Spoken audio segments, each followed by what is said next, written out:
दिनै बड'लेण्ड खौरांनि स्टुडिय'आव रायजो नाङै खायसे रादाबफोरजों आं ब्रह्मेन बर'। गिबि रादाब होनो नागिरदों नोंथांमोननि थाखाय। गिबि रादाबाव दङ लकडाउननि उनाव आसाम नाङै 21 सेप्तेम्बर खालारनिफ्राय सोरखारनि बिथोन बादियै गासैबो फरायसालिफोराव 9 थाखो आरो 10 थाखोनि थाखोफोरा जागायफिनबाय। बेसेबा गोबावनि उनाव दिनै गासैबो गोजौ फरायसालिफोराव फरायसाफोर आरो फोरोंगिरिनि आगान होफिननायखौ नुनो मोननाय जादों। थांनाय मार्च दाननि गेजेर समनिफ्रायनो 20 सेप्तेम्बर खालारसिम गासैबो फरायसालिफोरा बन्द थाजोबदोंमोन कभिड-19 नि थाखाय। नाथाय दिनैनि दिना मोनसे जुनिया सान जानानै थासिगोन फरायसा आरो फोरोंगिरिफोरनि थाखाय, मानोना बेसेबा गोबावनि उनाव दिनै 21 सेप्तेम्बर खालाराव सोरखारि फरायसालिफोरखौ खुलिफिननो होफिननायनि थाखाय गोदोनि मिजिंआ जागायफिनबाय। सोरांनि लामायाव जों फैफिननो हाफिनबाय होननानै बुंजासियो। बे बुब्लियावनो नायगिरो नोंथांमोननो जों नैबे नुथायखौ दिन्थिनो नागिरगोन। नैबे नुथाया जाबाय बाक्सा जिल्लानि सिङाव थानाय बरमा हिनजावसा गोजौ फरायसालियाव दिनै 21 सेप्तेम्बर खालाराव फरायसालिनि थाखो 10 आरो थाखो 9 नि थाखो जानायनि नुथाय। नोजोर होनो गोनां खोथाया जाबाय दिनैनि बे जागायजेननाय थाखोआव फरायसुलि आरो फोरोंगिरिफोरखौ लकडाउननि कभिड-19 गासैबो प्रट'कल थामहिनबा नेमखान्थिफोरखौ मानिनायखौ नुनो मोननाय जादों। फरायसुलिफोरा खुगायाव खोबग्रा गाननायजों गोजान गोजान जनानै सुबुं जानथायखौ मानिनाय नुनो मोननाय जादों। आरो बेल' नङा, फरायसालिनि बारान्दायाव सेनिटाइजेसननि थाखाय दैनि टेपजों लोगोसे साबोन थरसे थरसे दोननायखौबो नुनो मोननाय जादों। फरायसालिफोरनि नायगिदिंगिरिनि बिथोन बादि फरायसालिनि गाहाय फोरोंगिरि एबा गोरायुङा स्कुल इन्सपेक्टरनो 2 घन्टानि उनैनो इलेक्ट्रनिक मिडियानि गेजेरजों खौरां हरनांगोन फरायसालियाव थाखोआ जामारगोन ना जामाराखै। दानिया मोनसे गोनांथार खोथाया जाहैबाय 15 साननि थाखायल' सोरखारा मानो फरायसालिफोरखौ खुलिनो बिथोन होनाय जाखो। खायसे फुंखानिफ्राय मिथिनो मोननाय बादिब्ला फोजोबस्रांलु कर'नानि थाखाय बन्द जाना थानाय सोलोंथाइ फसंथानफोरा फिन 21 सेप्तेम्बर खालारनिफ्राय थाखो 9 निफ्राय थाखो 10 सिम रायजोआव सोलोंथाइ फसंथानफोरा खुलि जाफिनबाय। नायगिरि नोंथांमोननो दानिया जोङो मोननैसो खोथाखौ मोनथिहोनो नागिरदों आरो बे मोननैसो खोथायानो जाबाय फिन खुलिफिनजानाय बे फरायसालिफोरनि थाखाय सोलोंथाइ बिफाननि गाइडलाइन्सआ ओरैबादि। फरायसाफोरजों लोगोसे फोरोंगिरि बिथांमोनाबो गले गले आखाइ सुनो नांगोन। जायखिजाया थावनियाव खुदै गारनाय हासिवनायखौ बन्द खालामनाय जादों। आरोग्य सेतुखौ बाहायनांगोन होननानैबो मिथिनो मोननाय जादों। थाखो खथायाव हाबनाय आरो ओंखारनायनि आलादायै लामा थानांगोन। हाबग्रा लामाखौ सेनिटाइज खालामनांगोन होननानैबो मिथिनो मोननाय जादों। कर'नानि लैखोन गैयैफोरखौसो फरायसालियाव हाबहोनाय जागोन। फरायसालिनि सिङाव जाहाथे थुबुर जाया बेनि थाखाय नोजोर होनांगोन गाहाय फोरोंगिरिया। आरो लोगोसेनो जायखिजाया सुबुङानो फरायसालियाव हाबनो मोननाय नङा।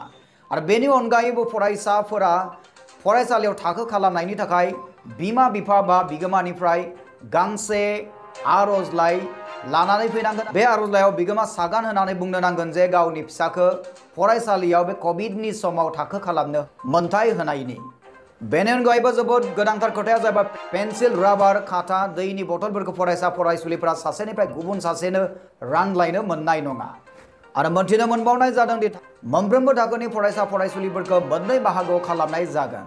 मोनसे बाहागोआ सा 20 नि गोबांसिन फरायसा थानो हानाय नङा। गिबि बाहागोखौ फुंनि 9 रिंगानिफ्राय सानजौफुनि 12 रिंगासिम थाखो खालामनाय जागोन होननाबो मिथिनो मोननाय जादों। आरो बेनि उनावहाय नैथि बाहागोनि थाखोआ बेलासिनि 1 रिंगानिफ्राय 4 रिंगासिम जागोन होननानैबो मिथिनो मोननाय जाबोदों। गिबि बाहागो फरायसाफोरखौ न' हगार हरखांनायनि उनावसो नैथि बाहागोनि फरायसाफोरखौ थाखो खथायाव हाबनो होनाय जागोन होननानै मिथिनो मोननाय जादों। अब्ला बड'लेण्ड खौरांनि गासैबो नायगिरि नोंथांमोननो दा जोङो नैबे नुथायखौ दिन्थिनो नागिरदों आरो बे नुथाया जाहैबाय बाक्सा जिल्लानि सिङाव थानाय बरमा हिनजावसा गोजौ फरायसालिनि नुथाय। आरो बे बरमा हिनजावसा गोजौ फरायसालियाव 21 सेप्तेम्बर खालारनिफ्राय थाखो 9 आरो थाखो 10 नि फरायसाफोरनि थाखोआ जाफिनबाय। बेयाव मोनसे खोथाखौ मख'नो गोनांदि फरायसुलिफोरा जाहाथे फरायसालिनि बायजोआव थांनानै दखान बहाराव बायदिसिना मुवा बेसाद बाहैया, बेनि थाखायनो बरमा हिनजावसा गोजौ फरायसालिनि कम्पाउन्डनि सिङावनो मोनसे केन्टिनबो बेवहाय बेखेवनाय जाबाय होननानै मिथिनो मोननाय जादों। नायगिरि नोंथांमोननि थाखाय जों नैथि रादाबखौ होनो लादों आरो नैथि रादाबाव दङ धेमाजि जिल्लानि सिङाव थानाय गेजेर जनाय आनसलिकनि जामगुरि गामिनि सासे 17 बोसोर बैसोनि गथ'आ गोमानानै दङ। बे गथ'आ 2019 मायथाइनि फेब्रुवारि मासनि 8 खालाराव खालि सिमेन्ट सापरिनिफ्राय सासे सिनाय मोनै पान्जाबि सुबुङा गावनि न'आव खामानि मावनो होनना लानानै थांदोंमोन। बिदिनो गोबाव समबो बे पान्जाबिनि न'आव खामानि मावबाय थादोंमोन बे हौवासाया। नाथाय 2020 मायथाइनि जुलाइ मासनि 7 खालार खालि बे गथ'नि बिफाया खौरां लानाय समाव मोजां दं होननानै फोरमायहरदोंमोन बे हौवासाया। नाथाय साननैसो थानानै बिफाया खौरां लाफिनब्ला बे हौवासानि मबाइला अफ जानानै थाबायमोन। गथ'नि मबाइला अफ जानायलाय बै पान्जाबि सुबुंनो खौरां लाहरब्ला बे पान्जाबि सुबुङा बुंहरबाय जे बे गथ'आ आंनिफ्राय जुलाइ मासनि 8 खालार खालिनो ओंखारलांबाय होननानै बुंहरो। आरो बे समनिफ्रायनो बे हौवासानि मबाइलाव फन हरनानै खौरां लाबा गुबुन दुथां मानसियासो फनखौ हमनानै बुंहरबाय जे नोंथांनि गथ'खौ जों किडनेप खालामनानै दोनदों, बे गथ'खौ नांगौबा 2 लाख रां हरनांगोन होननानै बुंहरदों। बे दिननिफ्रायनो गथ'खौ जेबो खौरां मोननाय जायाखै। बेखायनो जोंनि बड'लेण्ड खौरांनि गेजेरजों बे गथ'नि बिमा बिफाया दुखु फोरमायनायजों लोगोसे गासैनिबो हेफाजाब नागिरदों। आसामाव थानाय गासैबो बर' माहारि आरो लोगोसे आसामनि बायजोआव थानाय बर' माहारिफोरनिफ्राय बे हौवासानि बिमा बिफाया दिनै दुखुथिया बिमा बिफाया नोंथांमोननिफ्राय हेफाजाब नागिरदों आरो लोगोसे बर'नि गेदेर गेदेर माहारियारि आफादफोरनिफ्राय बिथांमोना हेफाजाब नागिरनायखौ नुनो मोननाय जादों। फिसालानि नामा मा नाममोन? सुदेम मोसाहारि। दा बियो दा पान्जाबाव थांनानै गोमाना दं। बिनि थाखाय जोङो गोबां खारथिंगासिनो दं। दिनै 2 मास जालांनोसै। पुलिसनो माबा होबाबो जोङो जेबो खबर पाति मोनाखै। बिनि थाखायनो जोङो गोजौनिफ्राय मदद लुगैदों जे आंनि फिसाखौ अननानै बयबो हेल्प खालामलायनानै नागिरनानै होयो, बयबो मदद होलायो। आङो खुलुमनाय थाबाय। फिसाखौ आङो न'सिम जेने थेने नागिरनानै लाबोनो हायोबा आं जोबोद साबायखर बावगोन। आं सरखारनिफ्रायबो जोबोद मदद लुगैदों, नाथाय सरखारनिफ्राय जेबो मदद मोननो हायाखै। सरखारा दिनैसिम पान्जाबाव थांनानै नागिरहैनो हानाय बिथोन होनो हाया नामा? जे बिराद गिदिर गिदिर माबा दङ जोंनि बर'फोराबो, मन्त्रि दङ, बायदिसिना इदि दङ। जों दा जाम्बि मानसि, जों दा गोथौ एरियानि मानसि, जों बुंजोबनो रोङा। बेसेबां गिदिर गोलाव मानसि दङ, बिसोरो जोंखौ अननानै सहाय खालामोबा जों जोबोद गोजोननाय थागोन। मोनसे मुंबो थागोन, आंनि फिसाखौ नागिरनानै होबाय आमुगा। दा मा खावलायो नोङो जे दिनैनि बे माबानि गेजेरजों आंनि फिसाखौ रायजो राजाफोरा नागिरनानै जेरैखि जायाबाबो नागिरनानै होथारनांगौ आरो मदद खालामथारनांगौ। आं फिसाखौ जोबोर मोननो हास्थायथारदों आरो। नायगिरि नोंथांमोना गोमानाय हौवासानि महरखौ नोंथांमोना नैबे स्क्रिनाव नुनो मोनगोन। नैबे स्क्रिनाव नोंथांमोननि थाखाय बे गोमानानै थानाय गथ'खौ जों नोंथांमोननि थाखाय दिन्थिदों। बे गोमानानै थानाय हौवासानि मुङानो जाबाय मुस्रि सुदेम मोसाहारि। बे गथ'नि जोनोम खालारा जागोन 17 मार्च 2003। बे हौवासाया फरायोमोन 9 थाखोआव UN एकाडेमि सिमेन्ट सापरियाव बेयो फरायोमोन। बे हौवासानि गामिया जामुगुरि, बिफा मुस्रि प्रदीप मोसाहारि आरो बिमा मुस्रिमा अनसुमै मोसाहारि। दा नैबे स्क्रिनाव नुनाय बे हौवासाया गोमानानै दङ, गोबाव सम जाबाय। बेनिखायनो गासैबो नागिरो नोंथांमोननिफ्राय बे हौवासानि बिमा बिफाया हेफाजाब नागिरदो। नोंथांनि गथ'आ दिनै गोमानायनि दं। बे गोमानाया बेसेबां गोबाव जाखो?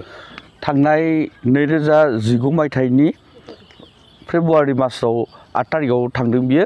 पान्जाबाव माने आं एसे रायदोंमोन, बेयाव माने गाव दुखु मोननानै माने ओंखारलांदोंमोन। बेयावनो माने ट्रेनाव बोरैबा दालाल लोगो मोननानै बेखौ पान्जाबसिम लाना थांदों जाहैबाय। पान्जाबाव लाना थांनानै पान्जाबाव मोजाङै दंमोन। सासे पान्जाबि मानसिनाव बियो खामानि मावदोंमोन। खामानि मावनानै बियो मोजाङै थायै मार्चनि 20 तारिखआव बियो फैफिननो गोनां टिकेट दंमोन। नाथाय 22 तारिखआव लकडाउन जाना होनानै फैनो हायासै। बेनिफ्राय मालिकनावनो थाफिननो गोनां जाबाय। मालिकनाव थानानै जुलाइ 8 तारिखसिम बियो 7 तारिखआवबो बिमाजों रायज्लायदोंनो मोनाब्लियाव दुखु सुखुफोरखौ रायज्लायजोबनानै। बेनिफ्राय 8 तारिखआव जों फन हराखै। 9 तारिखआव जों फन हरदोंमोन, गथ'नि मबाइला सुइच अफ। ओमफ्राय मालिकनाव जों थुबाय, मालिकआ ओमफ्राय फन हमबाय। हमनानै जों सोंबाय जे जोंहानि फिसालानि मबाइला मानो सुइच अफ होनना। ओमफ्राय मालिकआ होनदों नोंसानि फिसालाया इयाव गैलाना खारबायसो होनना बुंदों। माने गथ'नि मबाइलाथ' सुइच अफ।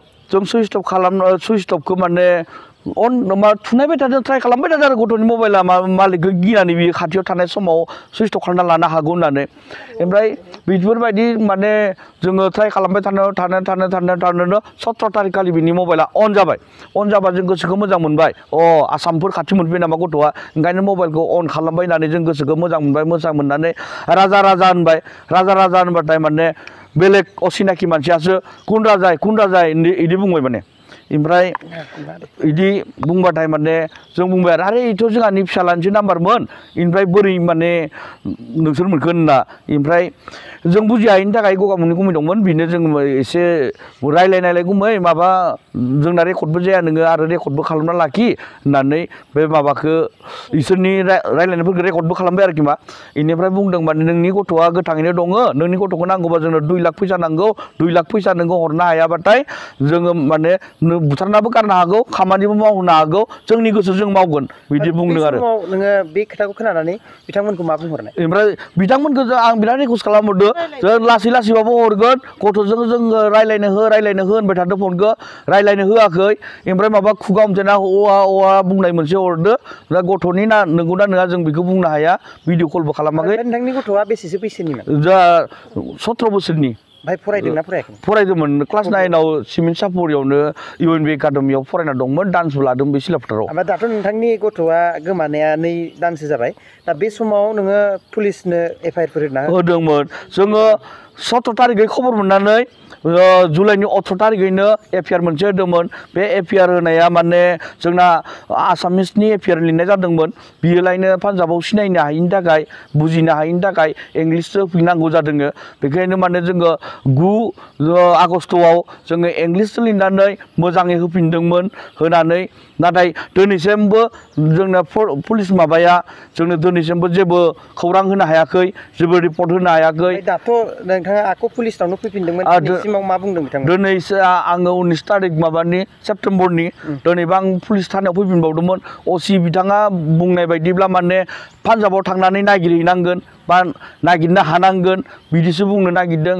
दा जोंलाय बहा थांनो हानो गावसोर मा बुंदों गावसोर थांनो हायो ना हाया गावसोरथ' थांनो हाया होनखायो ओमफ्राय जोंनि पुलिसफोरा जेबो मावाबा जों मा मावनो हानो जों जि मावनांगौ बेनिफ्राय जिमान लिरनांगौ लिरनानै जों रेकर्ड पार्टिखौ हरजोब्बाय ओजोंहाय दा ओजोंनि पुलिसफोरा नागिरना मोनोबा फन हरगोन बेखौसो बुंबाय थायो ओमफ्राय दा जोंनिफ्राय दा जेबो जों खबर मोनैनि थाखाय जों दा जेनेबा जोंनिनो जा फरायसा आफाद दङ माबा जेसेबां आफादफोर दङ जे हंगरफोर दङ जोंखौ अननानै एसे माबा मोनसे मददफोर होनानै गोजौआव लागि जेन केसखौ माबानानै जेन गथ'खौ नागिरनायाव मदद होयोब्ला जों जोबोद मोजां मोनगौमोन आरोखि मा जोंनि बड'लेण्ड खौरां फालनिफ्रायबो खावलायनाय अननानै बर'नि गेदेर गेदेर माहारियारि आफादफोरा बे गथ'खौ बोखांफिननायाव हेफाजाब होनांगौ बै दुखुथिया नखरखौ दानिया सम सफैबाय बड'लेण्ड खौरांनि गासैबो नागिरो नोंथांमोननिफ्राय बिदाय लानायनि बड'लेण्ड खौरांनि गासैबो नागिरो नोंथांमोननिसिम अननाय मोजां मोननाय सिबिनायखौ फिन बावहरफिननानै दिनै रादाब गेजेराव फोजोबनाय जाबाय गोजोन्थों।